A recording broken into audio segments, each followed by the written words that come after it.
What's up, you guys? So can you actually leverage YouTube in order to grow your church or your nonprofit? That's what we're going to talk about in today's actual video. So if you're watching me for the very first time, my name is Keysha Bass. I'm a video marketing strategist, an entrepreneur, a wife, and a mom. And I geek out on helping, entrepreneurs really grow their audience, grow their influence, and automate their income with video marketing. So today's a little bit different. I'm going to be talking about churches, nonprofits, and I want to give you guys three major tips that you all can use in order to actually grow your church, grow your nonprofit leveraging video. All right. So when you guys jump on, drop a comment. Let me know where you guys are coming in from. And Erica, I thought about you when I put on this purple lipstick today. So welcome, and hopefully you had an amazing birthday. So be sure to share this out. If you do, be sure to share it in the comments so I'll know that you all shared this out.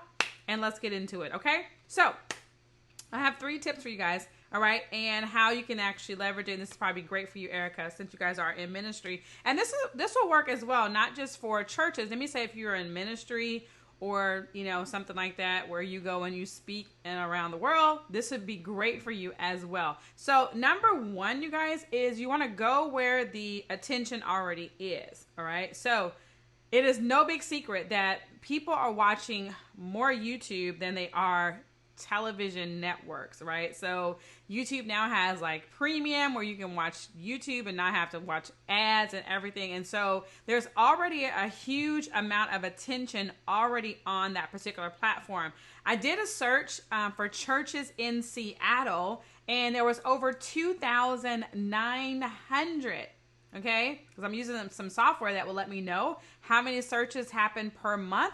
2,900 searches per month for churches in Seattle. So you can imagine in your particular area, when new people come into the area, you guys, they're going to Google. They're going to go to Google to look for your church. And the cool thing about YouTube and Google is that they're actually they're partner companies, right? Google owns YouTube. And so if your church has videos and you're talking, and you put in your description or in your title or something like church in whatever your location is, now you're coming up in the Google search, okay?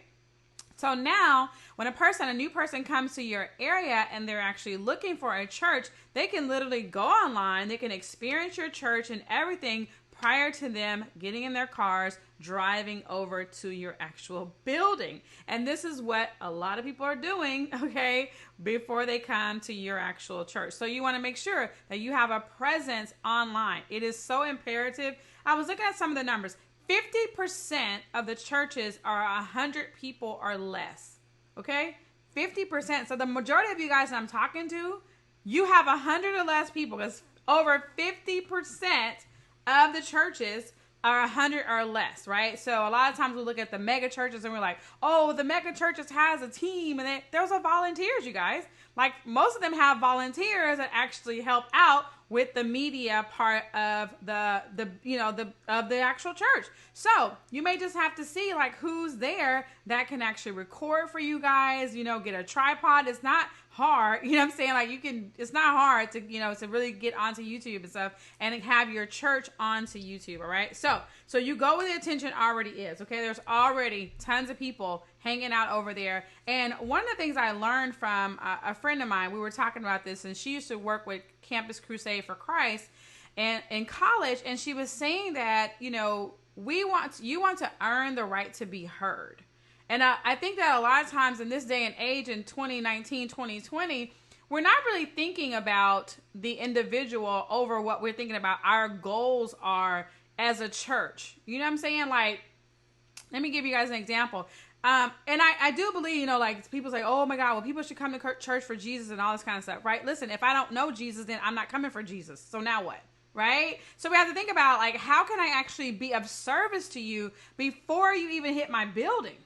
What can I actually do? How can I empower your life before you hit my building? So the least that I can do is have a YouTube channel where I'm at least now answering your questions, which is number 2. You wonder about what content do you put on that particular YouTube channel. So besides your Sunday services, right, that you actually have and other things that you may have going on in the church, you may put snippets of those things and stuff like that. But as well, you may spend some time answering the questions that people are asking about your particular religion. Okay, so let me just say it like that, right? So people are asking questions like, hey, NIV versus, King James Version, and it's all, of course, what your church teaches, right? So it's like, well, is the King James Version the original version? And, should I do the NIV version? And what about the New Living Translation? And what, all these, so people are going to YouTube and they're looking for these questions. And so just think about it. I mean, like some of you guys, some of it, you have to understand that some people may never step foot in your church. And so what is your real goal? Is your real goal to grow the kingdom of God? Is your real goal to introduce people to Christ or whatever your religion is? Is that your real goal? Or is your goal to really get people to come to your church, and that's the real goal? If your real goal is to really grow the kingdom, then you'd be providing content, you'd be answering their questions, you'd be finding a way to serve the many. Write that down. Find a way to serve the many. And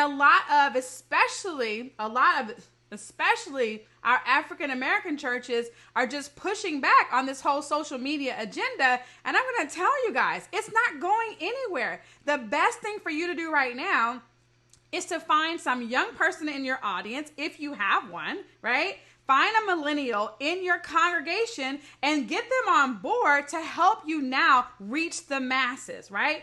Find a way to serve the many. Set up your YouTube channel. And like I said, if you're a pastor and you're like, well, I don't have time to do that. I'm so busy going to feed the sick. And I'm so busy going and, praying for the sick and feeding people and all this kind of stuff. I don't have no time to be doing no YouTube channel, Keysha Bass. Listen, find a young person in your audience. They probably know how to do it. And guess what? A lot of times, if you give people a responsibility in your ministry, if you give them something to do, they're like way more bought into it, right? They're more, it's now our church, right? It's now we need to grow our church, okay? And you give young people something to do.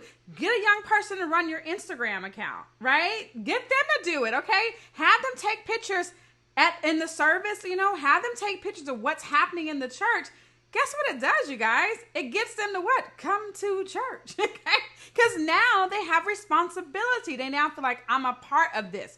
I'm a part of building up something big. Let them run the Facebook page. Have them, record, do the live streams and go live on the church's page and stuff like that. You guys, hey, it's not going anywhere, right? And so we now must learn how to leverage these actual platforms. Here's another thing that you all can do.